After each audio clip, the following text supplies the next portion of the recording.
নমস্কার, আমার নাম শুভধর। থ্রিল কোয়েস্ট চ্যানেলে আপনাদের সকলকে স্বাগত। এই ভিডিওটি করা শুধুমাত্র বর্তমান ইউটিউব ডিমনিটাইজেশন পলিসির জন্য। আমাদের এই কন্টেন্ট কোনো রকম যান্ত্রিক বা এআই ব্যবহার করে করা হয় না। আমি শুভধর, শুরু করছি আজকের গল্প। নমস্কার শ্রোতা বন্ধুরা, স্বাগত জানাই আপনাদের থ্রিল কোয়েস্টের রহস্য ঘেরা এক অজানা যাত্রায়, যেখানে প্রতিটি গল্প এক একটি ধাঁধা, আর প্রতিটি ধাঁধার আড়ালে লুকিয়ে থাকে অচেনা কোনো সত্য। এখানে প্রশ্নই পথ দেখায়, আর উত্তর কখনোই সহজে ধরা দেয় না। তাহলে মনোযোগ দিয়ে শুনুন আর নিজেই খুঁজে নিন রহস্যের সূত্র। শুরু হচ্ছে আজকের গল্প। বাবু, আপনাকে মালিক ডাকছিল। হ্যাঁ, তাড়াতাড়ি চলো। আমায় ডেকেছিলেন? বিশু, সকাল সকাল বাইরে কি নিয়ে এত শোরগোল হচ্ছিল? আবার ওই পাগলা এসেছে নাকি? আচ্ছা, ও কি বলতে চায় একবার শুনে নিলেই তো হয়। তোমরা তো শুনেছো কিসের ব্যাপারে কথা বলছে ও। ও নিয়ে আপনি ভাববেন না, আমি সব দেখে নিচ্ছি। পাগলের প্রলাপ যা তা বলে। তা তোমাকে যে বললাম কলকাতায় গোয়েন্দা ব্যোমকেশ বক্সিকে একটা টেলিফোন করে দিতে, কাজটা কি হয়েছে? আগে হ্যাঁ, সে আমি করে দিয়েছি দুদিন আগেই। উনি আজই আসবেন বলেছিলেন, যে কোনো মুহূর্তে চলে আসবেন। এত ঘাট ঘুরেও তো সেই কিছুই হলো না। ওই সেই একবার শেষ চেষ্টা করে দেখুক। আমি কি এখন আসতে পারি? এসো।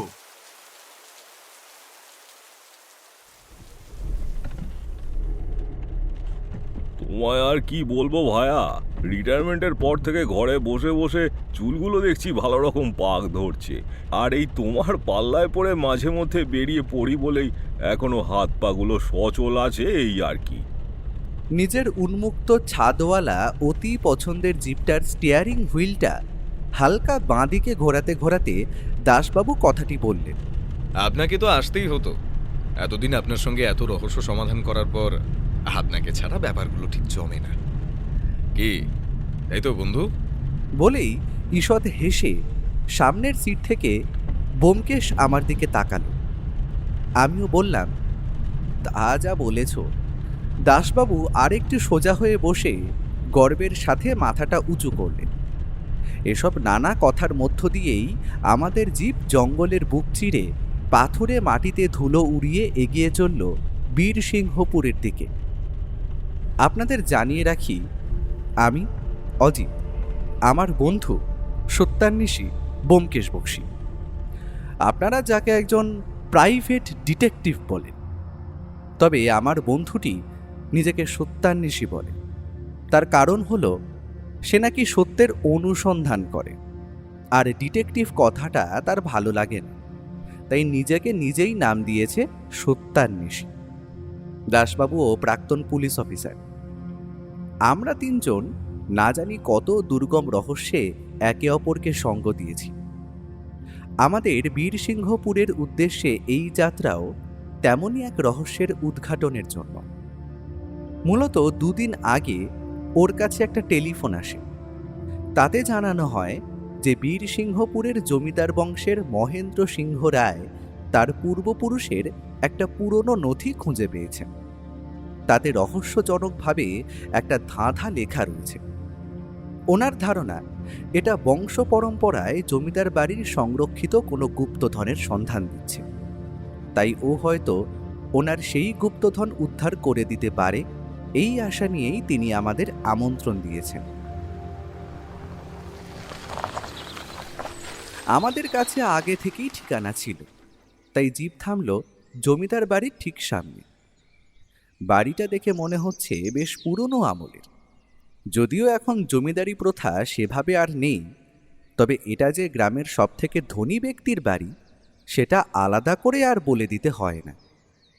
আমাদের অভ্যর্থনা করতে ফতুয়া পাঞ্জাবি পরে দাঁড়িয়েছিলেন মাঝবয়সী বিশ্বম্ভরবাবু।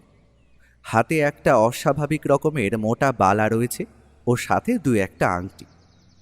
ওনার সাথেই টেলিফোনে কথা হয়েছিল। উনি মহেন্দ্রবাবুর খাস লোক। আসুন আসুন, রাস্তা চিনে আসতে কোনো অসুবিধা হয়নি তো? না না। রতন, তোমার মনিবকে গিয়ে খবর দাও ওনারা এসে গেছেন। আমরা বিশ্বম্ভর বাবুকে অনুসরণ করে বাড়ির ভিতরের দিকে হাঁটতে লাগলাম। সমগ্র বাড়িটি দেখে অভিভূত না হয়ে পারলাম না। আসলে জমিদার বাড়িটি একটি প্রাচীন কাঠামো, যার প্রতিটি ইটে মিশে রয়েছে নানা অতীতের গল্প। বিশাল প্রবেশদ্বারটি লোহার ও কাঠের তৈরি। সময়ের ছাপ পড়ে ম্লান হয়ে এলেও এখনও তার স্থায়িত্বের প্রমাণ বহন করছে। আমরা এখন হাঁটছি একটা প্রশস্ত উঠোনের ওপর, যেটা পুরোটাই মার্বেলের তৈরি, আর তার ঠিক মাঝে রয়েছে একটি প্রাচীন ফোয়ারা, যদিও সেটি এখন নীরব এবং অব্যবহৃত। দোতলা বিশিষ্ট বাড়িটির নিচতলায় রয়েছে স্তূপাকার পিলার বা থামের সারি। নকশায় মুঘল ও বাংলা স্থাপত্যের সংমিশ্রণ চোখে পড়ে। পুরু প্রাচীরগুলোর উপর আলো বাতাস প্রবেশের ছোট ছোট জানালার পাশাপাশি দেওয়ালে খোদাই করা রয়েছে সূক্ষ্ম নকশা, যা রাজকীয় সৌন্দর্যের পরিচয় দেয়। বিশ্বম্ভর বাবু আমাদের প্রথমেই মহেন্দ্রবাবুর কক্ষে নিয়ে গেলেন। সেখানে ঢুকতেই চোখে পড়ল সারা দেওয়াল জুড়ে সোনালি কারুকার্য, মেঝেতে মখমলের কার্পেট, আর ছাদ থেকে ঝুলছে একটা বড় মাপের ঝাড়বাতি। আসুন আসুন ব্যোমকেশ বাবু, আপনার ব্যাপারে প্রচুর প্রশংসা শুনেছি ও খবরের কাগজও পড়েছি। আজ আপনার সাথে আলাপ করার স্বাদটাও পূরণ হয়ে গেল দেখছি। চেয়ার ছেড়ে উঠে দাঁড়িয়ে কথাগুলো বলে নমস্কার জানালেন মহেন্দ্রবাবু। বয়স 50 থেকে 55-র মধ্যে, পরনে ধুতি পাঞ্জাবি, আর চোখে মুখে গাম্ভীর্য লেগে রয়েছে। কোনো রকম অস্থিরতা বা চঞ্চলতার কোনোই ছাপ নেই। আমরাও প্রতি নমস্কার জানিয়ে তার মুখোমুখি একটু তফাতেই বসলাম। ধন্যবাদ। এ আমার বন্ধু, পেশায় একজন লেখক, আর ইনি আমার ঘনিষ্ঠ বন্ধু দাসবাবু। এবার আমাকে একটু বিস্তারিতভাবে বলুন আপনার ওই নথিটার ব্যাপারে। নিশ্চয়ই। বিশু, তুমি ওনার খাবারের ব্যাপারটা একটু দেখে নাও, যেন কোনো ত্রুটি না থাকে। এটা শুনেই বিশ্বম্ভরবাবু ঘর থেকে বেরিয়ে গেলেন, আর মহেন্দ্রবাবু একটা জীর্ণ জড়া কাগজ ওর হাতে তুলে দিলেন। ও সেটা পড়তে শুরু করল। সূর্য উদিতে আমারে ছোঁ, অস্ত গেলে আমারে, পূর্ণতা পাই তার হাতেই যে রাখে ভালো সবারে।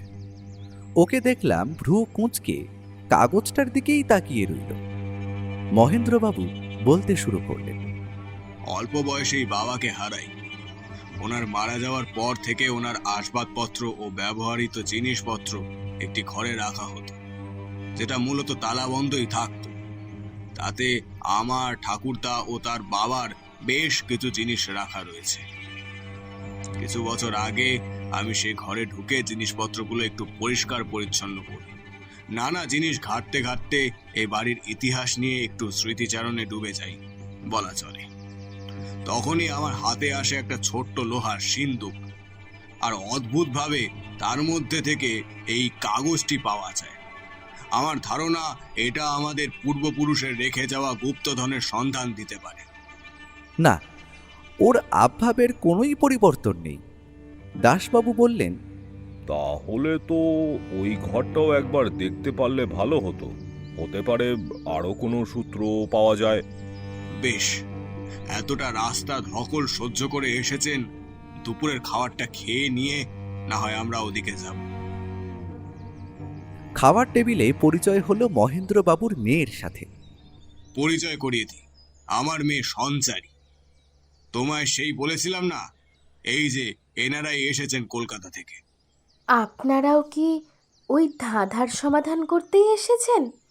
ও কিছু বলছে না দেখে আমি বললাম, আগে হ্যাঁ। ভালো।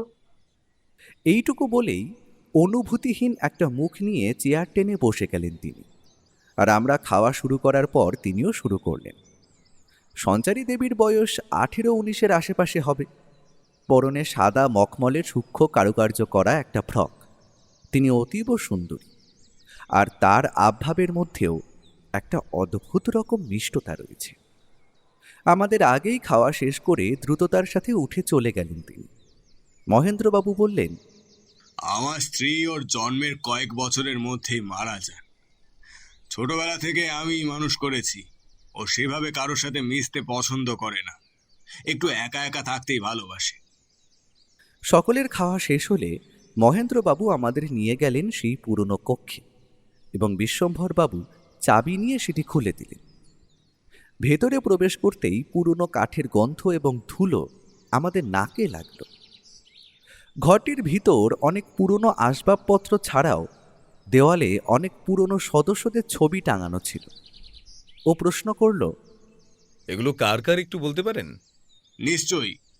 বাদিক থেকে প্রথম ছবিটা আমার প্রপিতামহের, তারপরেরটা আমার পিতামহ, আর তার পাশেরটা আমার বাবার, আর এটা আমার বর্দা। আপনার বর্দা? কি হয়েছিল আপনার বর্দার? বীরসিংহপুর সীমানা অতিক্রম করে খানিকটা দূরে গেলেই যে গ্রাম পড়ে তার নাম মান্নানপুর। ওখানেই আমার দাদার শ্বশুর বাড়ি ছিল। স্ত্রী ও কন্যাকে নিয়ে ফেরার পথে জঙ্গলের রাস্তায় ডাকাতরা অতর্কিত আক্রমণ করে আর 3 জনকে হত্যা করে। সঙ্গে আরো যারা ছিল তাদেরও একই পরিণতি হয়। তারপর বহু বছর ধরে আশপাশের সমস্ত তল্লাট খুঁজেছি, কিন্তু নাগালে কাউকেই পাইনি। দাদার মৃত্যুর প্রতিশোধ ভাই হিসাবে নিতে ব্যর্থ হয়েছি আমি। দুঃখিত। তিনি মাথা নেড়ে চোখ মুছে ঘরটা আমাদের হাতে ছেড়ে দিয়ে বেরিয়ে গেলেন আর বললেন, আমাকে একটু বেরোতে হবে। কোনো সমস্যা হলে বিশু আপনাদের সাহায্য করবে। রাতে দেখা হচ্ছে। আমরা ঘণ্টাখানে গোটা ঘর তন্ন তন্ন করে খুঁজলাম, কিন্তু এই ধাঁধার সঙ্গে সম্বন্ধীয় কোনো কিছুই সেভাবে খুঁজে পেলাম না। ও বলল, এখানে আর সময় নষ্ট করে লাভ নেই। বিশ্বম্ভরবাবু আমাদের বিশ্রামের জন্য একে অপরের সাথে লাগোয়া আর 2টো বড় ঘরের বন্দোবস্ত করেছিলেন। খানিকক্ষণ বিশ্রাম নেওয়ার পর সন্ধ্যের দিকে ও বেরিয়ে গেল, আর যাওয়ার সময় মহেন্দ্রবাবুর দেওয়া চিরকুটটা আমার হাতে দিয়ে বলে গেল, আমি যতক্ষণে ফিরব ততক্ষণে এটা যতটা পারো পড়ো আর সমাধান করে রেখো। এমনিতেও প্রথম ভাগটা খুব একটা কঠিন নয়। মানে? তার মানে কি ও ধাঁধার প্রথম বাগটা এর মধ্যেই ধরে ফেলেছে? আমিও আর সময় নষ্ট করলাম না। দাসবাবুর সাথে মিলে গোটা সন্ধে ভোর ধাঁধাটার চুলচেরা বিশ্লেষণ করে কাটিয়ে দিলাম। সূর্য উদিতে আমারে ছুঁয়ো, অস্ত গেলে আমারে, পূর্ণতা পাই তার হাতেই, যে রাখে ভালো সবারে। বারবার মাথার মধ্যে একই জিনিস ঘুরপাক খাইয়ে খাইয়ে শেষমেশ খানিকটা উদ্ধার করতে পারলাম। ওর দেখা পেলাম একেবারে রাতের খাবার টেবিলে। খাওয়া শেষ করে ঘরে এসে সে প্রশ্ন করল, তারপর কতটা সমাধান হলো? প্রথম লাইনটার মানে আমি খানিকটা ধরতে পেরেছি। আমি আর দাসবাবু মিলে মূলত 2 রকম সম্ভাবনার কথা ভেবেছি। শুনি। দেখো, এক হতে পারে সূর্য উদয়ের সময় এমন কোনো বিশেষ জায়গা দেখা যায় যেটা অন্য সময় হয়তো দেখা যায় না। সেক্ষেত্রে সূর্যোদয়ের সময়ই আমাদের সেখানে পৌঁছতে হবে। আবার একই রকমভাবে সূর্য যখন অস্ত যায় তখন হয়তো একটা বিশেষ কোনো জায়গা আবিষ্কার করা সম্ভব, যেটা আমাদের সূর্যাস্তের সময়ই আবিষ্কার করতে হবে। আর আরেকটা? এমনও হতে পারে যে সূর্য যেদিকে ওঠে সেদিকে আমাদের কিছু খুঁজতে হবে। সেটা কোনো নির্দিষ্ট সময় নয়, যে কোনো সময়ই হতে পারে। আবার একইভাবে সূর্য যেদিকে অস্ত যায় সেদিকেও আমাদের কিছু একটা খুঁজতে হবে। মানে পূর্ব এবং পশ্চিম দুদিকেই আমাদের ধাঁধা সূত্র রয়েছে। বাহ, আপনারা দুটিতে মিলে একেবারে কামাল করে দিয়েছেন দেখছি। আমি বেশ খুশি হয়ে গেলাম। দাসবাবু দেখি মাথা উঁচিয়ে বলল, এত বছর পুলিশের চাকরিতে ছুটোছুটি করতে করতে মাথায় টাক পড়ার জো হলো, তাই এইটুকু তো করাই যায়। এ আর কি এমন? আর শেষে 2টো লাইন? সবই তো হলো, শুধু ওইখানটাতে গিয়েই একটু আটকে গেল। মানে ওই আর কি। পূর্ণতা পাই তার হাতেই, যে রাখে ভালো সবারে। এটার আক্ষরিক অর্থ তো খুবই সোজা, কিন্তু কি বোঝাতে চাইছে বা কোন দিকে ইঙ্গিত করছে সেটা ধরতে পারছি না। বেশ, যতটা করেছিস সেটাও কম নয়। কিন্তু তুমি সারা সন্ধেভর কোথায় কাটিয়ে এলে বলো তো? হ্যাঁ ব্যোমকেশ, তুমি কি কিছু জানতে পেরেছো? তাহলে আমাদেরও বলো। সেটা কালই বলবো না হয়, আজকে অনেক রাত হয়েছে, আর দেরি করে কাজ নেই। শুভরাত্রি। এই বলে সে ঘুমোতে চলে গেল। আমাদেরও অগত্যা সেটাই করতে হলো। পরদিন সকালবেলা ও বলল, সে নিয়ে আপনি নিশ্চিন্ত হয়ে যেতে পারেন দাসবাবু। বিশ্বম্বরবাবু আমাদের দুপুরের খাবারটা সঙ্গেই পাঠিয়ে দেবেন। তা বেশ, তা বেশ। আগের দিন তাড়াহুড়ে হয়তো ঠিকভাবে লক্ষ্য করা হয়নি, কিন্তু আজ গ্রামের কাঁচা রাস্তায় হাঁটতে গিয়ে আশেপাশের সরলতা ও প্রাকৃতিক সৌন্দর্য রীতিমতো মন কাড়ল। ও জিপ নিতে বারণ করেছিল, অহেতুক লোকের দৃষ্টি আকর্ষণ হবে বলে। গ্রামের রাস্তাটা একটু এঁকে বেঁকে চলেছে, মাঝে মাঝে খোলা মাঠ, কাঁঠাল, আম ও তালগাছের সারি। বাতাসেও যেন মাটির গন্ধ আর সতেজতা মিশে আছে। গরুর গলায় বাঁধা ঘণ্টার শব্দ, পাখির শব্দ, আশেপাশের লোকজনের নিত্য প্রয়োজনীয় কথাবার্তা বেশ ভালো রকমই কানে আসছে। তোর বৌদি তো আজ থেকেই তোড়জোড় শুরু করে দিয়েছে। আমাকে বাজারে পাঠালো এই সমস্ত জিনিসগুলো আবার কিনে নিয়ে যেতে। তা যাই বলো, বছরের এই বিশেষ দিনটার জন্য কিন্তু আমরা গ্রামের সকলেই অনেক উৎসাহের সাথে অপেক্ষা করি। জয় মা। দুটো লোক আমাদের পাশ দিয়ে যেতে যেতেই কিছু একটা বিষয় নিয়ে কথা বলছিল, যেটায় দাসবাবু বেশ আগ্রহ প্রকাশ করে বললেন, আচ্ছা বলছি ভাই, কোনো উৎসব হওয়ার কথা আছে নাকি? আসলে আমরা কদিনের জন্য বেড়াতে এসেছি তো, তাহলে আমরাও যেতাম আর কি। ও না না, গ্রামের দক্ষিণে যেতে একটা ঘন জঙ্গল পড়ে। সেই জঙ্গলেরই বেশ ভেতরের দিকে দেবী ঝিংলেশ্বরীর জাগ্রত মন্দির, 100 বছরেরও পুরনো। প্রতি বছর ধুমধাম করে কালকের দিনে পুজো হয়। আসলে মা সকলকে ভালো রাখেন, সকলের মঙ্গল করেন। সেই জন্যেই গ্রামের সকলেও খুব উৎসাহী থাকে এই দিনটার জন্যে আর কি। হ্যাঁ, আপনারাও আসুন না, ভালো লাগবে। তা আপনারা কার অতিথি? আমরা মহেন্দ্রবাবুর বাড়িতে উঠেছি গতকাল থেকে। ওর উত্তরটা শোনার পর যে লোক দুজনকে ভীষণ মিশুকে ও অমায়িক মনে হচ্ছিল, তারাই নিজেদের মধ্যে চোখাচোখি করে খুবই নিচু স্বরে কিছু একটা বলা কওয়া করে দ্রুততার সাথে স্থান ত্যাগ করল। এটা কি হলো? মহেন্দ্রবাবুর কথা শুনে লোক দুটো এভাবে চলে গেল কেন? একটু বেশি বড় বাড়ির অতিথি ভেবে হয়তো আমাদের সাথে সেভাবে আর কথাবার্তায় জড়াতে চাইনি। তা ব্যোমকেশ, তুমি তো বললে না আমরা কোথায় যাচ্ছি? গতকাল বেরিয়ে আমি খোঁজ নিয়ে দেখেছি জমিদার বাড়িটির ঠিক পূর্ব দিক বরাবর গ্রামের শেষ সীমান্তে একটা পুরনো ভগ্ন স্তূপাকার বাড়ি আছে, আর একইভাবে গ্রামের পশ্চিম সীমান্তে আছে একটা ভাঙা মন্দির। আমার আন্দাজ যদি সঠিক হয় তবে এই দুটো জায়গায় কিছু সূত্র পাওয়া গেলেও যেতে পারে। বুঝলাম ও এটার ব্যাপারে খোঁজ নিতেই কাল বেরিয়েছিল। গ্রামের সীমান্তের দিকে খানিকটা গেলেই গাছগাছালি এত ঘন হয়ে ওঠে যে ছোটখাটো জঙ্গল মনে হয়। সেখানে আশেপাশে দু একটা বাড়ি ছড়িয়ে ছিটিয়ে থাকলেও লোকজন সেভাবে দেখা যায় না। তাই আমরা যত আমাদের গন্তব্যের দিকে এগোতে থাকলাম, ততই মানুষজন ও গ্রামের চিহ্ন যেন মলিন হয়ে এলো। হঠাৎই আশেপাশের ঝোপঝাড় থেকে একজন ঝাঁপিয়ে পড়ে আমাদের রাস্তা আটকে দাঁড়ালো। মুহূর্তের মধ্যে আমরা সজাগ হয়ে তিনজন তিন দিকে ছিটকে দাঁড়ালাম। একটা ছিন্ন মলিন বস্ত্রে, একমুখ দাড়ি, মাথা ভরা উস্কো খুস্কো চুল আর নোংরা কাপড় জড়ানো পাগলাটে কোছের লোক। দাসবাবু বিস্ময় কাটিয়ে দাপটের সাথে বললেন, এই কি হচ্ছে? হ্যাঁ, এটা কি ধরনের অসভ্যতা? এই দেখো, আমার কাছে রুটি আছে। তোমরা তোমরা রুটি খাবে? খাবে? বলেই সে নিজের ঝোলা থেকে একটা রুটি বার করে দেখালো। দাসবাবু আবারও ঝাঁঝিয়ে উঠলেন।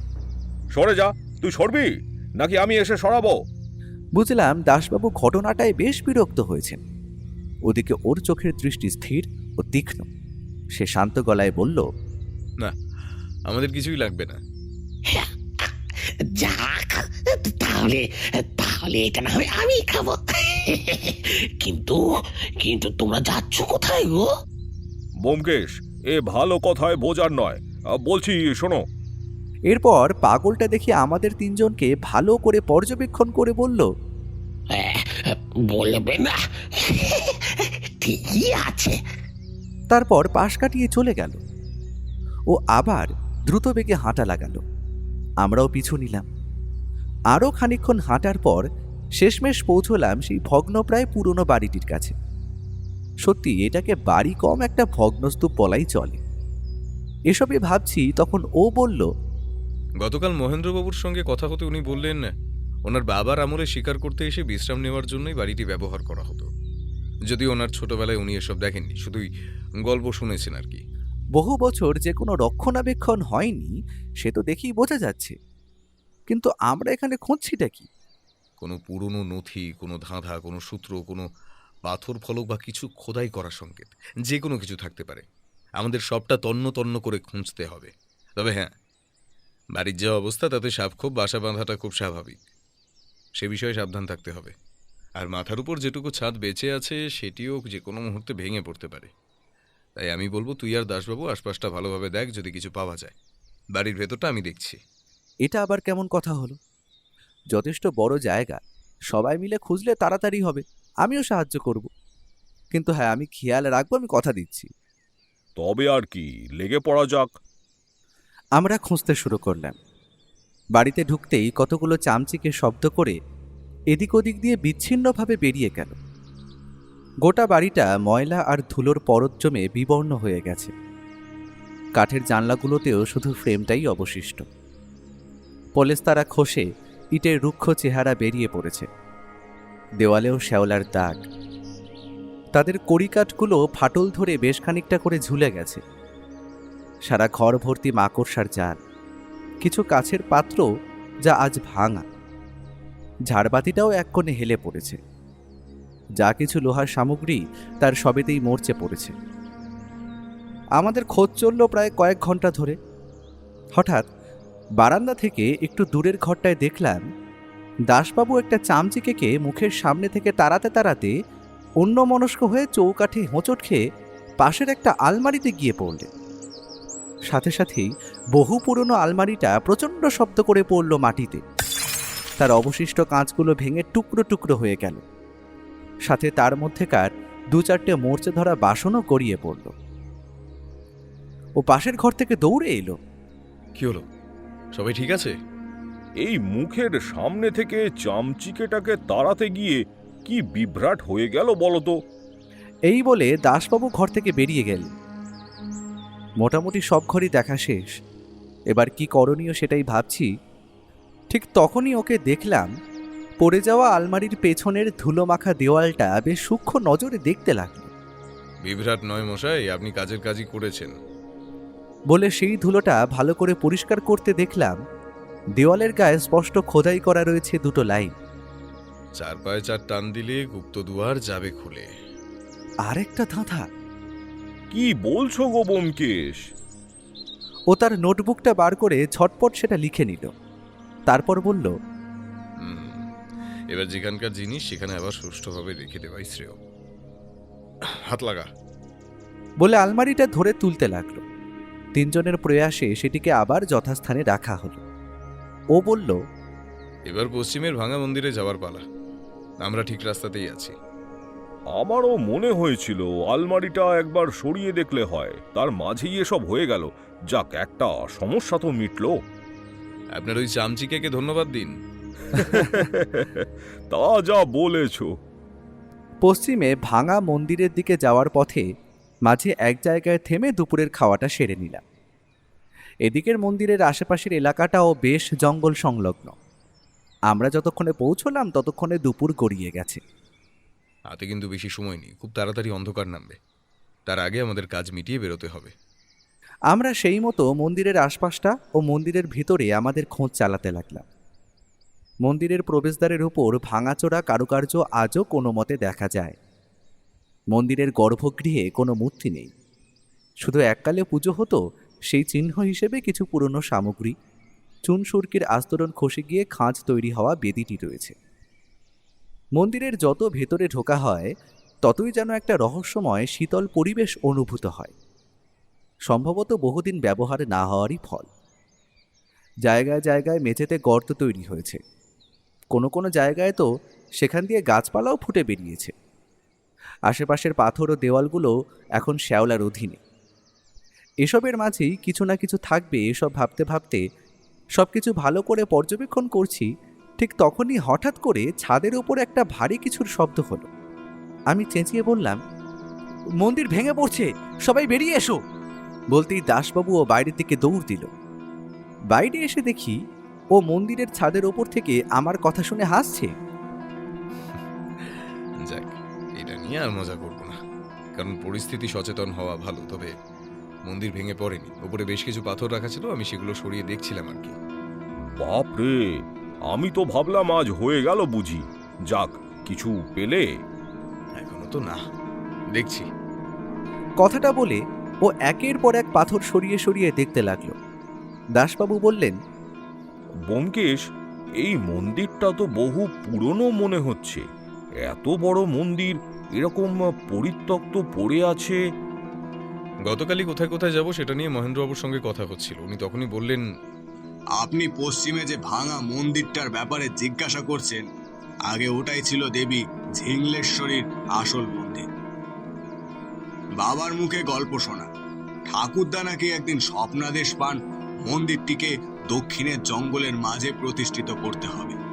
প্রথমে তিনি বিষয়টা অতটা গুরুত্ব দেননি, কিন্তু পরে ভীষণভাবে অসুস্থ হয়ে পড়ে। শেষে যখন কবিরাজ বদ্যি অনেক করেও কোনো রকম কাজ করতে পারল না, তখন ওনার মনে হয় হয়তো স্বপ্নাদেশটা না মানার কারণেই এমন হচ্ছে। তাই শেষ চেষ্টা করতে নতুন করে জঙ্গলের মাঝে দেবীর মন্দির প্রতিষ্ঠিত করা হয়, আর জঙ্গলটার নাম হয় ঝিংলার জঙ্গল। পশ্চিমের মন্দিরের দেবী মূর্তিটাই নতুন মন্দিরে প্রতিস্থাপিত হয়েছে, আর অন্যদিকে পরিচর্যার অভাবে পড়ে থেকে পশ্চিমের মন্দিরটা নষ্ট হয়ে যায়। আর যদিও আমি এসব মানি না, কিন্তু ঠাকুরদার শরীর নাকি পুনরায় সুস্থ হয়ে গিয়েছিল, এবং তারপর বহু বছর উনি বেঁচেও ছিলেন। ঠিক সেই কারণেই আজ মন্দিরটার এমন হাল। বুঝলেন দাসবাবু? বাহ, এর পিছনেও এত দারুণ ইতিহাস আছে। কিন্তু ব্যোমকেশ, এখানে এসে কাজের কাজ তো কিছুই হলো না। কে বলল?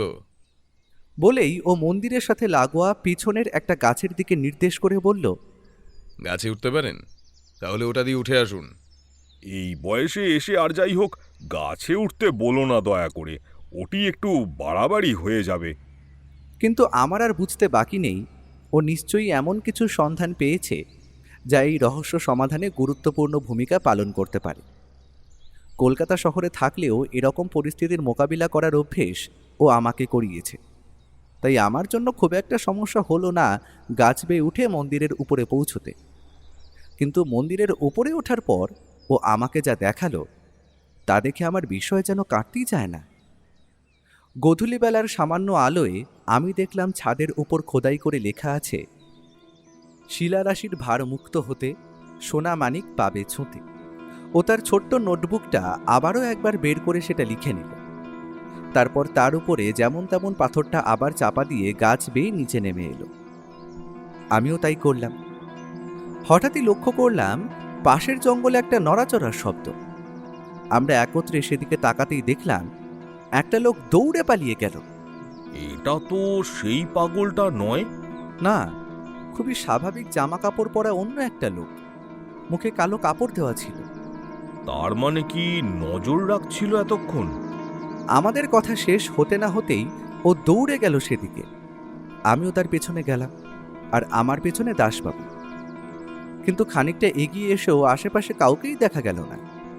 ও শুধু বলল, বুঝলে ভাইয়া, রহস্যটা যতটা দেখা যাচ্ছে আসলে তার চেয়ে অনেক বেশি। এখন বাড়ি চল। বাড়ি ফিরে মহেন্দ্রবাবুর সাথে দেখা হয়ে গেল। তিনি তাড়াহুড়ো করে কোথাও একটা বেরোচ্ছিল। ও তাকে থামিয়ে জিজ্ঞেস করল, আচ্ছা মহেন্দ্রবাবু, আপনার স্ত্রীর নাম কি ছিল? চোখের সামনে দেখলাম মহেন্দ্রবাবুর মুখটা হঠাৎ কেমন ফ্যাকাশে হয়ে গেল। তারপর আবার নিজেকে সংযত করে তিনি বললেন, শুক্লা দেবী। কেন বলুন তো? আর আপনার দাদার? হৈমন্তী দেবী। হঠাৎ এই প্রশ্ন? আসলে ওনাদের কোনো স্মৃতি এই বাড়িতে দেখলাম না তো, তাই একটু জানতে কৌতূহল হলো আর কি। বলে সে কথা না বাড়িয়ে ভেতরে চলে গেল।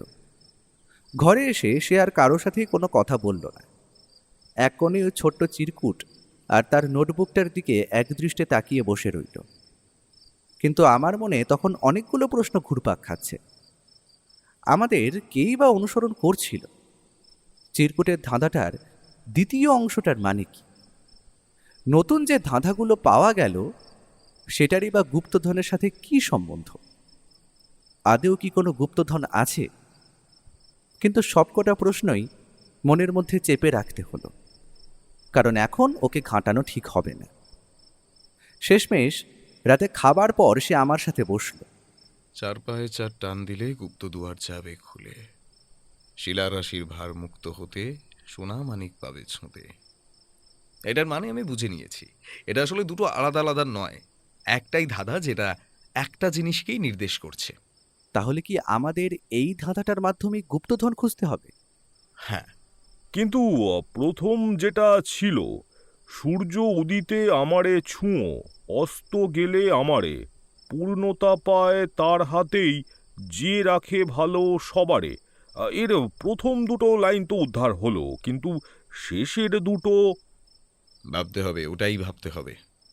কিছু তো একটা জিনিস আছে যেটা দেখেও দেখা যাচ্ছে না, আর কোনো একটা স্থান বা কোনো একটা কিছু নির্দেশ করছে, যেটা পেলেই আমরা বাকি ধাঁধাটার মাধ্যমে আমাদের লক্ষ্যে ঠিক পৌঁছতেই পারবো। পূর্ণতা পাই তার হাতেই, যে রাখে ভালো সবারে। কি হতে পারে? আমি বলি কি, কাল তো একটা পুজো আছে, সবাই তো বলল দেবী ঝিংলেশ্বরী কতটা জাগ্রত, ওখানে বরং একটা পুজো দিয়ে আসি, হতেই পারে উনি কোনো রাস্তা দেখান। এতক্ষণ ও মাথা নিচু করে বসেছিল। হঠাৎ সে মাথা তুলে দাসবাবুর দিকে তাকালো। তার চোখ উজ্জ্বল হয়ে উঠেছে। ঠিক তো, ঠিকই তো বলেছেন। আমি এটা কি করে মিস করতে পারি? ছি ছি ছি ছি ছি। আমি তো কিছুই বুঝলাম না, তাই বললাম, মানে কি মিস করার কথা বলছো তুমি? তোমার মনে আছে বন্ধু, সকালবেলা যে লোকগুলোর সঙ্গে দাসবাবু কথা বলছিলেন, তারা কালকের পুজোর ব্যাপারে কি বলছিল? মানে ওরা কেন পুজোটা দেয় সে ব্যাপারে কি বলেছিল? আমি মনে করতে করতে নিচু স্বরে বললাম, মা সকলকে ভালো রাখেন, মা সবার মঙ্গল করেন, তাই। পূর্ণতা পাই তার হাতেই, যে রাখে ভালো সবারে। কথাটা মনে করে আওড়ানোর সাথে সাথেই আমার নিজের শিরদাঁড়া বেয়ে একটা ঠান্ডা স্রোত নেমে গেল। আমিও বিস্ময়ে অভিভূত চোখ নিয়ে ওর দিকে তাকালাম, আর ওর ঠোঁটের কোণে লক্ষ্য করলাম একটা মৃদু হাসি। এই হাসিটার সাথে আমি পূর্ব পরিচিত। এটা রহস্য সমাধানের হাসি, সত্য উন্মোচনের হাসি। পরদিন সকালবেলা জলখাবার সেরে আমরা সোজা চলে গেলাম ঝিংলার জঙ্গলে।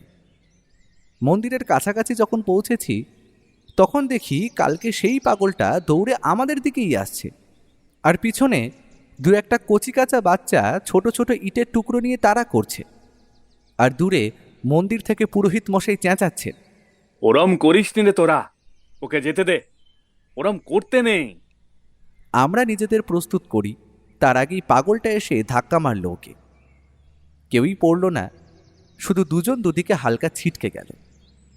হালকা হেসে মাপছে এসে আবার দৌড়ালো পেছন পেছন বাচ্চাগুলো। ওর চোখের দৃষ্টি তীক্ষ্ণ থেকে তীক্ষ্ণতর হয়ে উঠল। সে এক দৃষ্টে পাগলটার দিকে চেয়ে থেকে নিজের বাম হাতটা পকেটে ঢোকালো, তারপর মৃদু হেসে বের করে আনলো সেখান থেকে একটা চিরকুট। এই চিরকুটটা তো আগে দেখিনি। এটা তো মহেন্দ্রবাবুর দেওয়া বা ওর নোটবুকের পাতার অংশ নয়। সে সেটাকে আবার যথাস্থানে ঢুকিয়ে এগিয়ে চলল মন্দিরের উদ্দেশ্যে। সেখানে পৌঁছে পুরোহিত মশাইয়ের সাথে নমস্কার বিনিময় করে ও প্রশ্ন করল, পুরোহিত মশাই, এই মন্দিরের ইতিহাস সম্পর্কে আপনি কিছু জানেন? তোমরা শুনবে? আগে হ্যাঁ ঠাকুর মশাই, আপনি বলুন না। তৎকালীন জমিদার দ্বিজেন্দ্র সিংহ রায়ের আদেশে মা ঝিঙ্গলেশ্বরীকে দুর্গাপূজার সময় প্রতিস্থাপন করে পূজা করা হয়। এই মন্দিরের মা ঝিঙ্গলেশ্বরী আমিষভোজী। নিত্য মাছ, কাঁকড়া, মুরগির মাংস ভোগ হিসেবে মাকে প্রদান করা হয়। মায়ের আদেশ অনুসারে যে কোনো বারোয়ারি কালী পুজো এই গ্রামে করা নিষিদ্ধ। এমনিতে যে কোনো শুভ কাজের পূর্বে মায়ের পুজো দিয়েই শুভ কাজের শুভারম্ভ করা হয়। আসলে মায়ের পুজো আগে হতো পশ্চিমের মন্দিরে, তারপর জমিদার বাবুর স্বপ্নাদেশ আসার পর এখানে নতুন করে মন্দিরটি প্রতিস্থাপন করা হয়। তা বাবা, তোমরা কোথা থেকে আসছো? আমি ওর দিকে তাকালাম। সেই উত্তর দিল, আমরা মহেন্দ্রবাবুর অতিথি, কলকাতা থেকে আসছি। এতক্ষণ লাল ধুতি ও উত্তরীয় পরিহিত পুরোহিত মশাইয়ের মুখে একটা প্রশান্তির ছাপ ছিল, কিন্তু ওর মুখে কথাটা শোনা মাত্র তার মুখের ভাব পরিবর্তন হলো। সে শুধু বলল, ও তারপর গ্রামের দিকে হাঁটা লাগালো। আমরা তিনজন একে অপরের মুখ চাওয়াচাওয়ি করতে লাগলাম। একটা লোক কোথা থেকে দৌড়ে এসে হাঁপাতে হাঁপাতে পুরোহিত মশাই রাস্তা আটকে বলল, ঠাকুর, অনিষ্ট হয়ে গেছে ঠাকুর। কি হলো? লাঠি বুড়োর ভূত ফিরে এসেছে ঠাকুর। কি যাতা বলছিস? হ্যাঁ ঠাকুর, গতকাল মাঝরাতে চাঁপাশায় আমি জঙ্গলের ভেতরে গিয়েছিলাম। ওই যেদিকে লাঠি বুড়োর কুঠি ছিল সেদিকে। হঠাৎ দেখি দূর থেকে লাঠি ঘোরানোর শব্দ আসছে। আমি উঠে গিয়ে দেখতে যাই। গিয়ে দেখি ঠিক লাঠি বুড়ো যেভাবে চালাতো সেভাবেই অভ্যেস করছে। মাঝরাতে সে তার কুঠির সামনে দাঁড়িয়ে সব করছিল।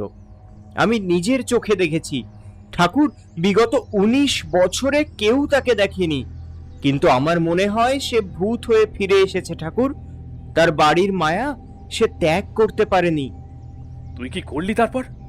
আমি তো পড়ি কি মরি করে দৌড় দিলাম। কাল কি তুই আবার নেশা করেছিলি? সে সে একটু করেছিলাম, কিন্তু কিন্তু বিশ্বাস করো ঠাকুর, আমি সত্যি বলছি।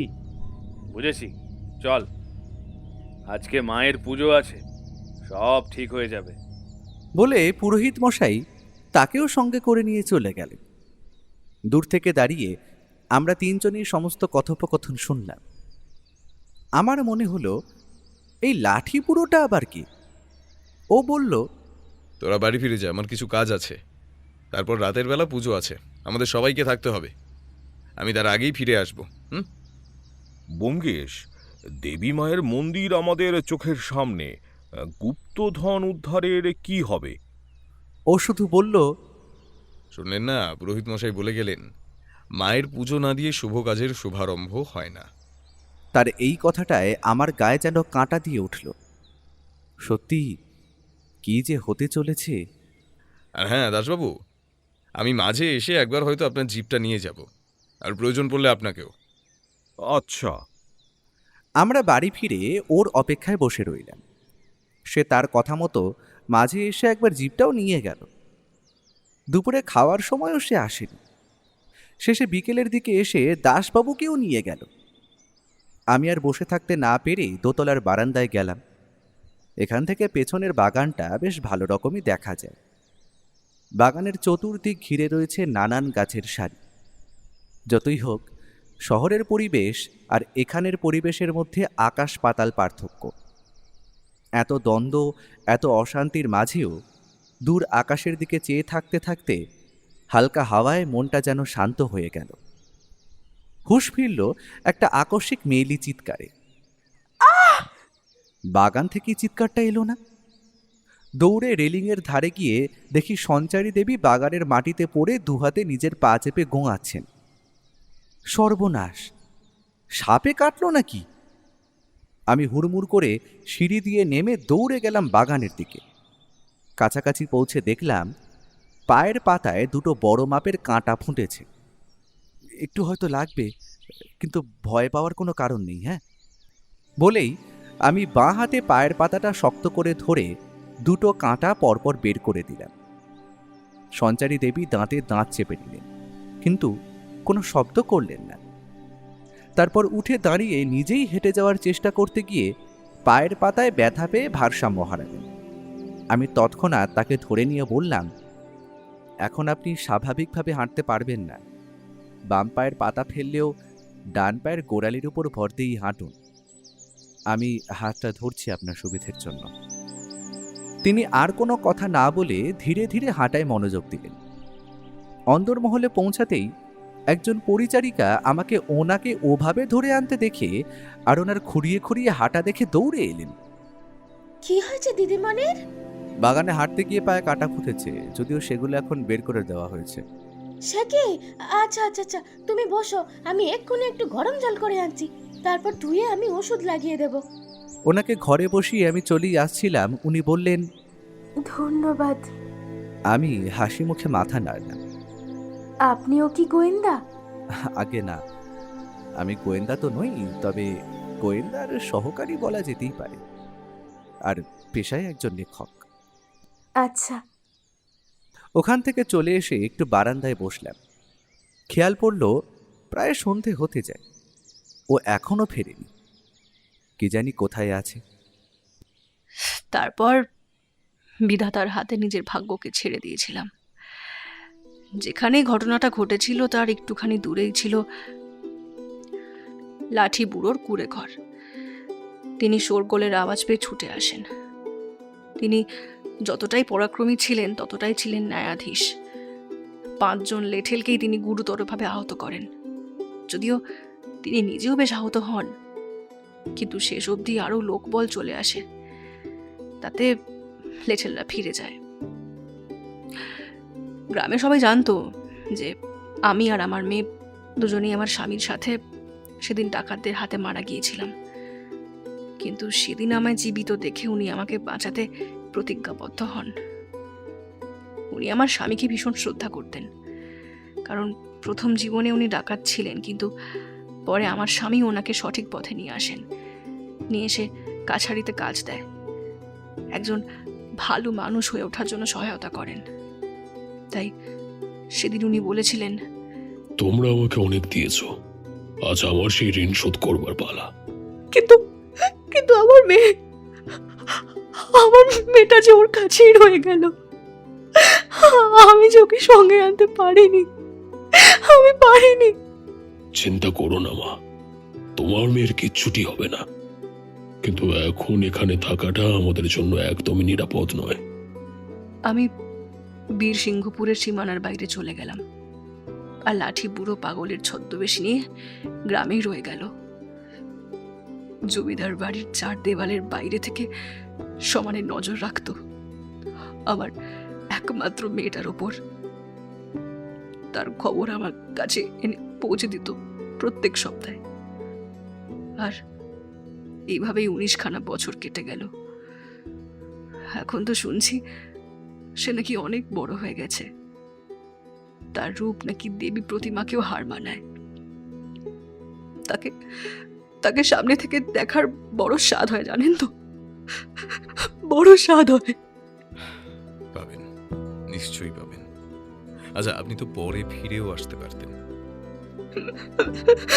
মহেন্দ্রের লোকজন খ্যাপা কুকুরের মতো তখন লাঠি বুড়ো আর আমাকে খুঁজছে। বহু বছর ধরে সন্ধান করে গেছে। বাড়ির বাকি সদস্যদেরও সে ভয় দেখিয়ে অথবা টাকার লোভ দেখিয়ে মুখ বন্ধ করে রেখে দিয়েছিল। আমি আমার মেয়ের কথা ভেবে আরো আসতে পারিনি। যদি তার কোনো ক্ষতি হয়ে যায়। নিখিলেশ বাবু, আপনার ব্যাপারে খোঁজ নিয়ে আমি যতটুকু জানতে পেরেছি, আপনি ভীষণ সৎ একজন মানুষ। আপনি পারেন এই সত্যিটাকে সামনে আনতে, দোষীকে শাস্তি দিতে। আমার গুপ্তধনের উপর কোনো লোভ নেই, চাই না আমার। আমি শুধু নির্দ্বিধায় আমার মেয়ের কাছে ফিরতে চাই।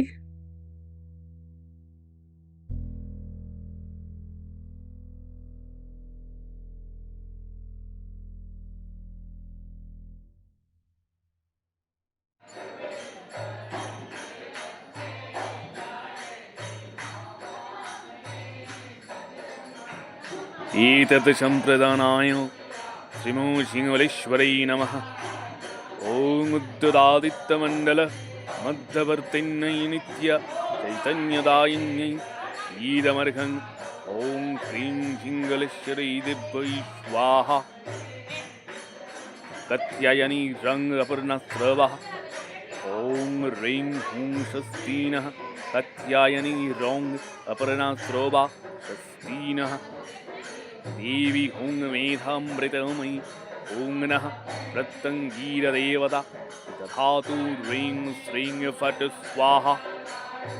মা ঝিংলেশ্বরীর পূজা সামনে থেকে দাঁড়িয়ে দেখতে পেয়ে মনটা বেশ আনন্দে ভরে উঠল। এখন মায়ের আরতি চলছে। কাসর ঘণ্টা সহযোগে পুরোহিত মশাইয়ের গমগমে মন্ত্রোচ্চারণ চারিদিকের পরিবেশকে মাতিয়ে তুলেছে। চারিদিকের বাতাসও ধূপ ধুনো চন্দন ও ফুলের গন্ধে ভরে উঠেছে। সব মিলিয়ে যে একটা বৃহৎ উৎসবের আমেজ তৈরি হয়েছে তা বলাই বাহুল্য। গ্রামের পুরুষ মহিলা ও বাচ্চারা মিলে প্রায় কয়েকশো লোকজন মন্দির প্রাঙ্গণ ঘিরে করজোড়ে দেবীর আরাধনা করে চলেছে। সঞ্চারী দেবীও একজন পরিচারিকার সহায়তা নিয়ে পূজায় অংশগ্রহণ করতে এসেছে, যদিও সেটা বাড়িতে না জানিয়ে, কারণ জানালে নাকি মহেন্দ্রবাবু আসতে দিতেন না। সত্যি শাড়িতে ওনাকে এতটাই সুন্দর লাগছে যে চোখ ফেরানো যায় না। তবে মহেন্দ্রবাবু, বিশ্বম্ভরবাবু বা জমিদার বাড়ির অন্য কোনো সদস্যই এখানে উপস্থিত নেই। আমি এদিকে ও আর দাসবাবুর অপেক্ষা করছি, কিন্তু পুজো শেষ হয়ে প্রসাদ বিতরণী শুরু হলো, তাদের কোনো দেখা নেই। হঠাৎ দূরে একটা জিপ দাঁড়ানোর শব্দ পেলাম। দেখলাম ও, দাসবাবু, সঙ্গে একজন মাঝবয়সী ভদ্রমহিলা ও সেই পাগলাটে লোকটাকে সঙ্গে নিয়ে আসছে। তার আবভাব এখন মোটেই পাগলের মতো লাগছে না, তার চালচলন ভীষণই স্বাভাবিক। ও সোজা এসে মন্দির প্রাঙ্গণে উঠে পুরোহিত মশাইকে নমস্কার জানালো। তিনিও প্রতি নমস্কার জানিয়ে বললেন, তোমায় প্রথম দেখায় চিনতে ভুল করেছিলাম বাবা। ভাগ্যিস তুমি পরে এসে বিষয়গুলো জানতে চাইলে। তোমার মতো ন্যায়পরায়ণ মানুষের আজকের সমাজে বড় অভাব, জানো তো। এখন তুমি যা করবে আমি তোমার সঙ্গে আছি। কি হচ্ছে আমার তো কিছুই মাথায় ঢুকছে না। ও দেখলাম মাথা নেড়ে আশেপাশে তাকিয়ে একটু ভিড় পর্যবেক্ষণ করে আমায় দেখতে পেল। তারপর আমার উদ্দেশ্যে বলল, ভাইয়া একটু আসো তো আমার সঙ্গে। আমিও তৎক্ষণাৎ এগিয়ে গেলাম। ভিড়ের মধ্যে মানুষের শোরগোল এখন স্তব্ধ। সবাই বোঝার চেষ্টা করছে যে ব্যাপারটা কি হচ্ছে, তাই কেউ কেউ নিজেদের মধ্যে ফিসফিস করে দু একটা কথা বলছে। ও আমায় বলল, ভাইয়া গাড়িতে 4টে বড় বড় আর মোটা দড়ির গোছা রাখা আছে, ওগুলো আমাদের আনতে হবে, আসো আমার সঙ্গে। যেমন বলা তেমন কাজ। 4 গোছা দড়ি এনে আমরা মন্দির প্রাঙ্গণে জড়ো করলাম। ও পুরোহিত মশাইয়ের কানে কিছু বলতেই তিনি সকলের উদ্দেশ্যে বলতে শুরু করলেন, আচ্ছা, সকলের উদ্দেশ্যে আমার কিছু কথা বলার আছে, সবাই মন দিয়ে শোনো। জমিদার দ্বিজেন্দ্র সিংহ রায়ের আমলে এই মন্দিরের স্থাপনা হয়, কিন্তু তিনি এই মন্দির স্থাপনা করার সাথে সাথে এর মধ্যে তার ধন সম্পত্তির একটা বড় অংশ গোপন অবস্থায় রেখে যান, যা উনি চেয়েছিলেন ওনার পরবর্তী প্রজন্মের যোগ্যতম ব্যক্তিই যেন উদ্ধার করে। সেই গুপ্তধন খুঁজে বার করার জন্যই আমাদের সকলের পরিচিত জমিদার বংশের উত্তরসূরি মহেন্দ্র সিংহ রায় সুদূর কলকাতা থেকে এনাদের ডেকে এনেছেন। এনারা পেশায় গোয়েন্দা। আচ্ছা, কেউ শোরগোল করবেন না, একটু শুনে নিন। এনাদের মতে এই মন্দির বা এই আশেপাশেই সেই গুপ্তধন লুকানো আছে, আর যদি কোনো গুপ্তধন পাওয়া যায় তবে তা সম্পূর্ণরূপে এই গ্রাম ও গ্রামের মানুষের উন্নতির কাজে ব্যবহার করা হবে। হঠাৎই সমবেত হওয়া মানুষজনদের মাঝে খুশির বাঁধ ভেঙে গেল। তবে তা নির্দিষ্ট কিছু ধাপেই হওয়া সম্ভব। তার জন্য আপনাদের সকলের সহযোগিতা একান্ত কাম্য। বন্ধু, গতকাল আমরা যে 2টো ধাঁধা পেয়েছিলাম তার প্রথম অংশটা কি ছিল মনে আছে? হ্যাঁ, ওই তো, 4 পায়ে 4 টান দিলে গুপ্ত দুয়ার যাবে খুলে। একদম। যদি প্রথম ধাঁধার শেষ অংশ এই মন্দিরকেই ইঙ্গিত করে থাকে, তবে 4টি পা মানে 4 দিকের 4টি স্তম্ভের কথা বলা হচ্ছে, যার উপর গোটা মন্দিরটা দাঁড়িয়ে আছে। আমাদের একত্রে 4টেকেই টানার ব্যবস্থা করতে হবে। এখানে উপস্থিত আমার সকল ভাই বোনেদের উদ্দেশ্যে আমার একটাই অনুরোধ, আমাদের সবাইকে মিলে এই দড়িগুলো এই 4টে স্তম্ভের সঙ্গে বাঁধতে হবে। তারপর আমি যখন বলবো তখন একসঙ্গে সবাইকে শক্তি লাগিয়ে সেটাই টান দিতে হবে। খুব তাড়াতাড়ি কাজ হলো। সকলে মিলে মন্দিরের 4টে স্তম্ভে 4খানা দড়ি বেশ মোটা করে বেঁধে ফেলল। তারপর যখন সবাই দড়ির অতিরিক্ত অংশটা ধরে প্রস্তুত হলো, তখনও বলল, এবার সকলে মিলে সর্বশক্তি লাগিয়ে টান দিল। মুহূর্তের মধ্যে 4টি স্তম্ভ নিজের জায়গা থেকে কিছু ইঞ্চি সরে গেল, আর সাথে সাথেই সবার বিস্ময়ের মাত্রা কয়েক গুণ বাড়িয়ে মন্দির সংলগ্ন সামনের চাতালটি ভেঙে পড়ল ও প্রায় 4 ফুট গভীরতায় একটা লোহার বন্ধ দরজা দেখা গেল। 4 কোণে 4টে বড় বড় পাথর বসানো। ও আপন মনেই বিড়বিড় করে বলল, শিলারাশির ভারমুক্ত হতে সোনামানিক পাবে ছুঁতে। তারপর আমাদের সকলের উদ্দেশ্যে বলল, পাথরগুলোকে সরাতে হবে তাড়াতাড়ি। সবাই মিলে হাত লাগিয়ে সেই পাথরগুলোও সরানো হলো, আর সাথে সাথে বন্ধ লোহার দরজাটা দুপাশে ভাগ হয়ে গিয়ে একটা ছোট সিঁড়ি উন্মুক্ত করে দিল। আমি আরও পরস্পরের দিকে তাকালাম। দাসবাবুও দেখলাম বেশ বিস্মিত। পুরোহিত মশাইও যেন নিজের চোখকে বিশ্বাস করতে পারছেন না। গ্রামের প্রত্যেকটা মানুষ জীবনে প্রথমবার চোখের সামনে গুপ্তধন দেখার ঔৎসুক্য নিয়ে যে অপেক্ষারত, সেটা বেশ বোঝা যাচ্ছে। সঞ্চারী দেবীও যথেষ্ট কাছে সরে এসে সমস্ত ঘটনাটি দেখছেন। শুধু নির্বিকার দেখালো পাগলটাকে। ভিড় থেকে দূরে মন্দিরের উপরে বসে আছে, আর ওর সাথে যে মাঝবয়সী মহিলাটি এসেছিলেন তিনিই একমাত্র সিক্ত চোখে সঞ্চারী দেবীর দিকে চেয়ে আছেন। তিনি কিছু বলতেই যাচ্ছিলেন, ও তাকে থামিয়ে বলল, আমি বুঝতে পারছি, কিন্তু আপনাকে আরেকটু সময় দিতে হবে সবটা সামনে আনার জন্য। বলে ওকে দেখলাম নিচে নেমে গেল। জায়গা খুব অল্প ছিল, তাই একজনের বেশি নামাও মুশকিল, কিন্তু বেশিক্ষণ অপেক্ষা করতে হলো না। মিনিট খানেকের মধ্যেই একটা মাঝারি আকৃতির সিন্দুক হাতে ও উপরে উঠে এলো। তারপর হেঁটে গিয়ে মন্দিরের বেদির ওপরে সেটা রাখল। সাথে সাথে চারিদিকের শান্তি ভঙ্গ করে প্রবল শব্দে একটা গুলির আওয়াজ হলো। মানুষজন ছত্রভঙ্গ হয়ে এদিক ওদিক ছড়িয়ে ছিটিয়ে গেল। যেদিক থেকে আওয়াজটা এসেছিল সেদিকে তাকাতে দেখলাম 3টে লোক মুখে কালো কাপড় বাঁধা অবস্থায় এদিকেই এগিয়ে আসছে। তাদের মধ্যে একজনের হাতে লম্বা নলওয়ালা বন্দুক, দুজনের হাতে 2টো বড় লাঠি। কাছাকাছি এসে বন্দুক হাতে লোকটি বলল, সিন্দুকটা এক্ষুনি আমাদের হাতে দিয়ে দিন, নয়তো এক একটাকে শেষ করে দেব। গলা পাল্টে বা মুখে কালো কাপড় বেঁধে বিশেষ লাভ নেই বিশ্বম্বর বাবু। আপনি তো নিজের হাতের বালাটা ঢুকোতেই ভুলে গেছেন, সঙ্গে আংটিগুলো। ঠিকই তো, লোকটার হাতে যে বালা বা আংটিগুলো আছে সেটা তো বিশ্বম্বর বাবু। প্রথম দিন ঢোকার সময় ওনার হাতে লক্ষ্য করেছিলাম। হঠাৎ দূর থেকে আর একটা কণ্ঠস্বর ভেসে এলো, ব্যোমকেশ তো ঠিকই বলেছে বিশু, লুকিয়ে তো আর কোনো লাভ নেই। আর সত্যি ব্যোমকেশ বাবু, আপনাকে আমি আমন্ত্রণ দিলাম আর আপনি আমার কাজ করার পরিবর্তে আমারই সর্বনাশ করেছেন। ভাগ্যিস বিশুর লোকজন আপনার উপর নজর রেখেছিল, তাই তো জানতে পারলাম আপনি কোথায় কোথায় গেছেন, কাদের সাথে মিশেছেন এবং কথা বলেছেন। এটা কিন্তু ঠিক করেননি আপনি মোটেই। আমার হাত পা ঠান্ডা হয়ে এলো। এসবের মানেটা কি? তার মানে কি? এতটা যখন খোঁজ রেখেছেন তবে নিশ্চয়ই জেনেই গেছেন যে আপনার কুকীর্তির ব্যাপারে আমার আর কিছুই জানতে বাকি নেই। তা কি এমন জেনেছেন আপনি শুনি? তাহলে তো প্রথম থেকেই শুরু করতে হয়। আজকে সকালেই পুরোহিত মশাইয়ের সঙ্গে আমি ব্যক্তিগতভাবে কথা বলে জানতে পারি আপনি যৌবন বয়সেই ভীষণই উচ্ছৃঙ্খল জীবনযাপন করতেন।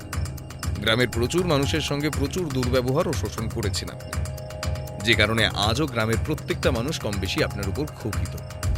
আর বাকি কীর্তিগুলোর বিষয়ে আমি আর যাচ্ছি না। তারপর একদিন দাদার অনেক করে বোঝানোয় আপনি শুক্লা দেবীকে বিয়ে করেন বছর 20 আগে। কিন্তু অদ্ভুতভাবে আশেপাশের প্রত্যেকটা মানুষজন তাকে শুধু আপনার বিয়ের দিন আর 4 বছর পর তার মৃতদেহ শ্মশানে নিয়ে যাওয়ার দিনই দেখেছিল। মাঝে তাকে আপনি ঘর থেকে বেরোতে অবধি দিতেন না। আপনি জানেন শুক্লা দেবীর মা এখনো জীবিত আছেন। যদিও তিনি শয্যাশায়ী, কিন্তু তার মেয়ের 4 বছরের বৈবাহিক জীবনে পাঠানো একটি চিঠি তিনি আজও যত্নে তুলে রেখেছেন। আমি গিয়েছিলাম তার গ্রামে, তার মায়ের সঙ্গে কথা বলে আমি সেই চিঠি পড়ি। এমনই দুর্ভাগ্য যে আপনাদের অবর্তমানে একটা বছর 10-এর বাচ্চা ছেলেকে ডেকে কিছু টাকার বিনিময়ে সেই চিঠিটা তাকে মায়ের কাছে পাঠাতে হয়, নয়তো আপনি সেটাও কোনোদিন হতে দিতেন না। সেই চিঠিতে তিনি স্পষ্ট লেখেন যে কিভাবে তিনি সন্তান জন্ম দিতে না পারার কারণে আপনি প্রতিদিন তাকে মারধর করেন। একটা ঘরে বন্ধ রেখে শুধু দুবেলার খাবারটুকু দেন। বাইরে থেকে বড় বড় ডাক্তারেরা এসে ওনাকে কি সব ওষুধ খাইয়ে যেত, সূঁচ ফুটিয়ে যেত। ওনার নিজেকে পাগল পাগল মনে হতো। তারপর আপনারা সবাই তাকে বলতেনও যে সে নাকি পাগল, অথচ তার মরণাপন্ন মা বারবার করে হাতে ধরে কাঁদতে কাঁদতে বলেছেন যে তার মেয়ে বিয়ের আগে অবধি আর 5টা সুস্থ স্বাভাবিক মেয়ের মতোই ছিল। অথচ বিয়ের 4 বছরের মধ্যে কি না কি একটা ব্যাধিতে মারা গেলেন, সেটাও ঠিক করে কারো জানা নেই। পাগলামির ওষুধ খাইয়ে খাইয়ে ওভারডোজের কারণে যে তিনি মরে যাননি তারই বা কি নিশ্চয়তা আছে? ওনার পরিবার খুবই নিম্নবিত্ত, তাই মেয়েকে ওনারা নিয়েও যেতে পারেননি, আর প্রতিবাদও করতে পারেননি। আর ওনার চিঠির সব থেকে অন্যতম বিষয়, আপনি নাকি বাড়িতে একটা সদ্যজাত শিশুকন্যা নিয়ে এসেছিলেন। উনি নিজে মা হতে পারবেন না বলে এই কন্যাটিকে মানুষ করতে চেয়েও আপনার কাছে নাকি উনি প্রচুর অনুরোধ করেন, কিন্তু আপনি ওনাকে সেই শিশুটির ধারে কাছেও আসতে দিতেন না। কিন্তু আপনি আমাকে একটা কথা বলুন তো, যদি শিশুটি আপনার না হয় তবে কার ছিল? মহেন্দ্রবাবু ক্ষিপ্র দৃষ্টি নিয়ে ওর দিকে চেয়ে রয়েছে। গ্রামের যে কটা মানুষ আশেপাশে উপস্থিত ছিল তাদের মধ্যে একটা চাপা কথোপকথন শুরু হয়ে যায়। ও বলে চলে, অন্যদিকে আপনার দাদা বিজেন্দ্রবাবু ছিলেন সম্পূর্ণ অন্যরকম, সংসারী এবং সাধারণ মানুষের শুভাকাঙ্ক্ষী। এমনকি আপনাদের অবশিষ্ট জমিদারির পুরোটাই উনি যথেষ্ট দায়িত্ব সহকারে নিজের তত্ত্বাবধানে রেখেছিলেন। তারপর একদিন ওনার স্ত্রী অর্থাৎ হৈমন্তী দেবী গর্ভধারণ করেন। প্রায় 19 বছর আগেকার কথা। তাকে নিয়ে আপনার দাদা চলে যায় মান্নানপুর গ্রামে, কারণ ওখানেই হৈমন্তী দেবীর আসল বাড়ি ছিল। ওখানে তাদের একটা ফুটফুটে কন্যা সন্তান হয়। আর ওখান থেকেই আপনার দাদা আপনাকে চিঠি লিখে জানান যে আপনি আপনাদের পূর্বপুরুষের একটা সিন্দুক থেকে পুরনো একটা নথি পেয়েছেন, যা কোনো গুপ্তধনের সন্ধান দিতে পারে। উনি স্ত্রীকে নিয়ে ব্যস্ত হয়ে যাওয়ায় আপনাকে আগে জানাতে পারেননি। তাতে লেখা ছিল এই ধাঁধাটা। বলে ওর পকেট থেকে প্রথম দিন মহেন্দ্রবাবুর কাছ থেকে পাওয়া কাগজের টুকরোটাই ওনাকে পুনরায় দেখায়। ব্যাস, আর কি? আপনি ভাবেন পুরো সম্পদটাই যদি আপনি লুটে নিতে পারেন তাহলে তো আরো ভালো হয়। এমনিতেও যোগ্যতার মাপকাঠিতে দেখতে গেলে আপনি আপনার দাদার ধারে কাছেও আসেন না, তাই উনি যদি সেই ধাঁধার মানে উদ্ধার করে সম্পদ পান, সেটা থেকে তো আপনাকে বঞ্চিতও করতে পারেন। তাই মান্নানপুর থেকে ফেরার পথে আপনি লোক দিয়ে তাকে মারিয়ে দেন। আর হৈমন্তী দেবী অর্থাৎ ওনার স্ত্রীকে বন্দী করে রাখেন গুপ্তধনের সন্ধান দেওয়ার জন্য। ওনাদের সদ্যজাত কন্যা সন্তানটিকে রাত দিন আপনি মেরে ফেলার ভয় দেখাতে থাকেন, আর হৈমন্তী দেবীকে নির্মম অত্যাচার করতে থাকেন। কিন্তু দুর্ভাগ্য, ধাঁধাটার ব্যাপারে জানতেন ঠিকই, কিন্তু তার অর্থ জানতেন না। তাই উনি কিছুতেই বলতে পারেন না যে গুপ্তধন কোথায় আছে। এদিকে আপনি সেটা বিশ্বাস করেন না। একদিকে এই অত্যাচারে জর্জরিত হৈমন্তী দেবীকে দেখে একজন প্রহরীর ভীষণ মায়া হলে তিনি তাকে যেতে দেন, কিন্তু ওনার মেয়েকে আপনি কোথায় রেখেছেন তা তিনি জানতেন না। তাই উনি একটি চিঠি ছেড়ে যান যে যদি ওনার মেয়ে সুস্থ স্বাভাবিক অবস্থায় থাকে তো একটা সময় পর উনি গুপ্তধনের পরিবর্তে ওনার মেয়েকে নিয়ে যেতে চান। কিন্তু ওনার মেয়ের কিছু হয়ে গেলে আপনি গুপ্তধনটি আর পাবেন না। গ্রামের প্রতিটি লোক একে অপরের মুখ চাওয়াচাওয়ি করতে থাকে।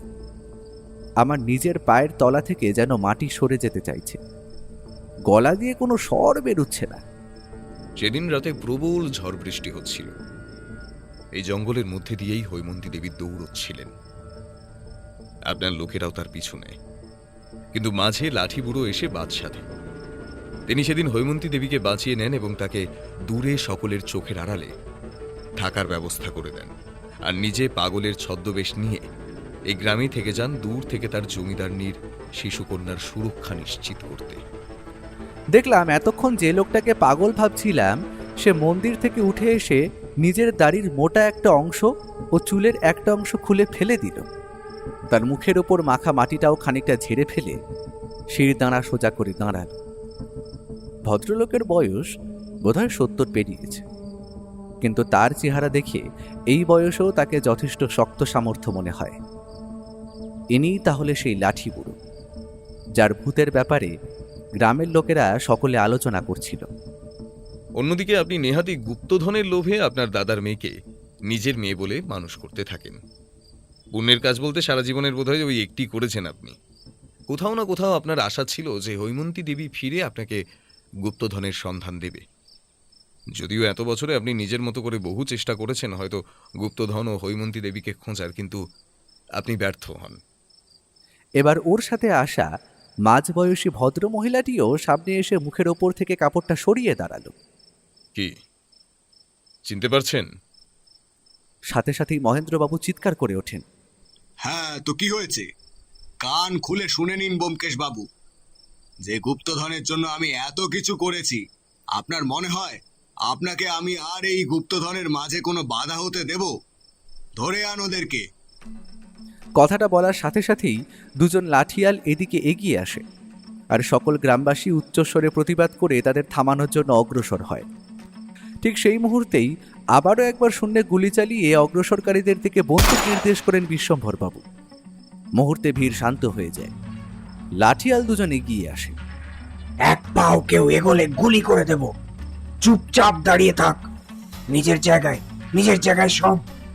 লাঠিয়াল দুটো আরো খানিকটা আমাদের কাছাকাছি আসতেই লাঠি বুড়ো তাদেরকে রুখে দাঁড়ালো। একজন সজোরে প্রহার করলো তার উপর। সে এক হাতে সেই লাঠিটা ধরে তার হাত থেকে সেটা কাড়ার চেষ্টা করতে লাগলো। এই বয়সেও যে তার অভ্যেস যায়নি তা বলাই বাহুল্য। তিনি সেই লোকটির হাত থেকে লাঠিটা কেড়ে নিয়ে খুঁড়িয়ে তাকে আঘাত করলেন, আর অন্যজন তার হাতের লাঠিটা নিয়ে প্রহার করতেই তিনি নিজের লাঠি দিয়ে সেটা আটকে নিলেন।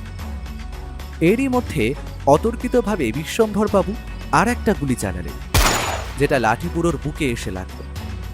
সমগ্র মাটি ভেসে যেতে লাগলো রক্তে।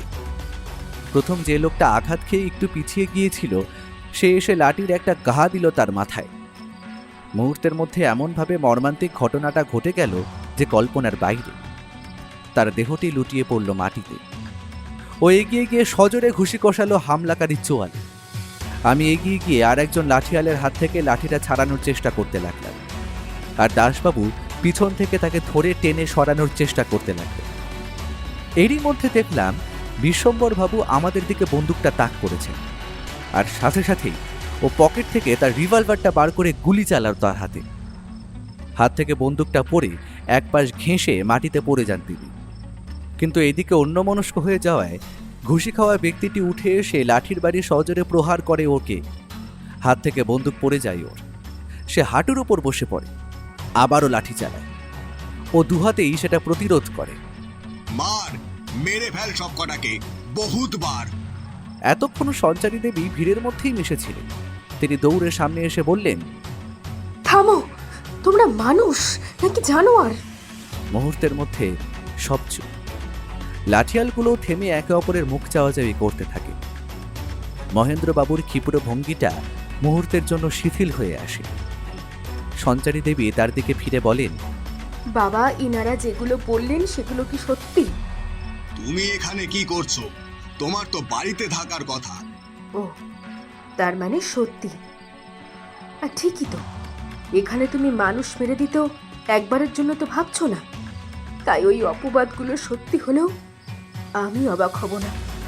কিন্তু আমি তো সারাটা জীবন তোমাকেই বাবা বলে ডেকেছি, আর তোমাকে তো আমি কখনো এভাবে দেখিনি। মহেন্দ্রবাবু কি করবেন বুঝতে পারেন না। তাকে ভীষণ অপ্রস্তুত দেখায়, সাথে লাঠিয়ালগুলোকে।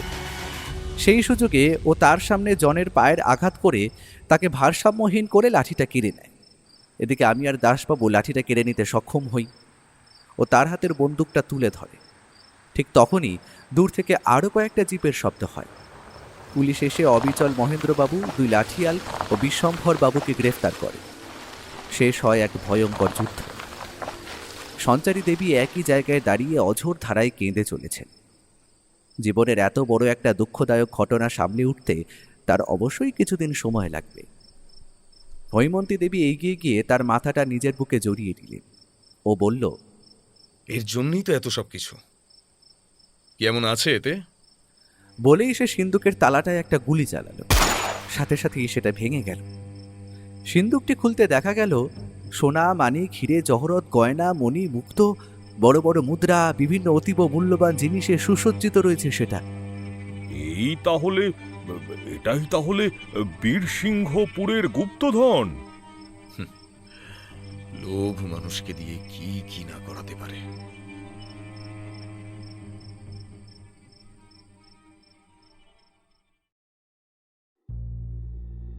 বীরসিংহপুর থেকে আমরা ফিরে এসেছি 1 মাস হতে চলল। হৈমন্তী দেবী চিঠি লিখে জানিয়েছেন সঞ্চারী দেবীর অবস্থা আগের থেকে বেশ খানিকটা স্বাভাবিক হয়েছে। গুপ্তধনের সমস্ত সম্পত্তি তিনি লাগিয়ে দিয়েছেন গ্রামের রাস্তা তৈরি, স্কুল তৈরি, হাসপাতাল তৈরি ও আরও বিভিন্ন উন্নয়নের কাজে। গ্রামের প্রতিটি মানুষ ওনাদের পরিবারকে, ওনার মেয়েকে আশীর্বাদ আর শুভকামনাতে ভরিয়ে দিয়েছে। এটুকুকে সম্বল করেই বাকি জীবনটা সবার সাথে মিলেমিশে ওনারা কাটিয়ে দেবেন এমনটাই আশা রাখেন। আর হ্যাঁ, ভবিষ্যতে ওনার মেয়ের বিয়েতে আমাদের সবাইকে অবশ্যই আমন্ত্রণ করবেন এমনটাও উনি জানিয়েছেন। এছাড়া ওনার মেয়ের সাথে ওনার পুনর্মিলন, ওনার জীবনের এবং সকল গ্রামবাসীদের জীবনের এত বড় একটা পরিবর্তন এবং দোষীকে শাস্তি দেওয়ার মতো অসামান্য কাজের জন্য উনি একটা খামে মোটা অঙ্কের পারিশ্রমিকও পাঠিয়েছেন। আর বলেছেন উনি এবং সমগ্র বীরসিংহপুর গ্রাম চিরকাল ওর কাছে ঋণী হয়ে থাকবে। আর যদি আমাদের কখনো বীরসিংহপুরের কথা মনে পড়ে তাহলে যেন নির্দ্বিধায় আমরা ওনার অতিথি হয়ে ওখানে যাই। আমি আমার এসব অভিজ্ঞতার কথাই ডায়েরিবদ্ধ করছিলাম। ও ঘরে এসে বলল, ব্যাগপত্তর গুছিয়ে নাও ভাইয়া, 2-1 দিনের মধ্যেই যে আবার আমাদের বেরোতে হবে। নেপালের পশুপতিনাথে আমাদের পুরনো বন্ধু আছে, এক্ষুনি টেলিফোনে কথা হলো, আমরা গিয়ে ওর ওখানেই উঠছি। সঙ্গে দাসবাবুও থাকবেন। বাহ, তবে তো বেশ ভালো ব্যাপার। আচ্ছা শোনো না, এই বীরসিংহপুরের অভিজ্ঞতার ব্যাপারে লিখছিলাম, সংকলনটার কি নাম দেওয়া যায় বলো তো? বীরসিংহের গুপ্তধন দিতে পারো। বেশ, তাই দি, বীরসিংহপুরের গুপ্তধন।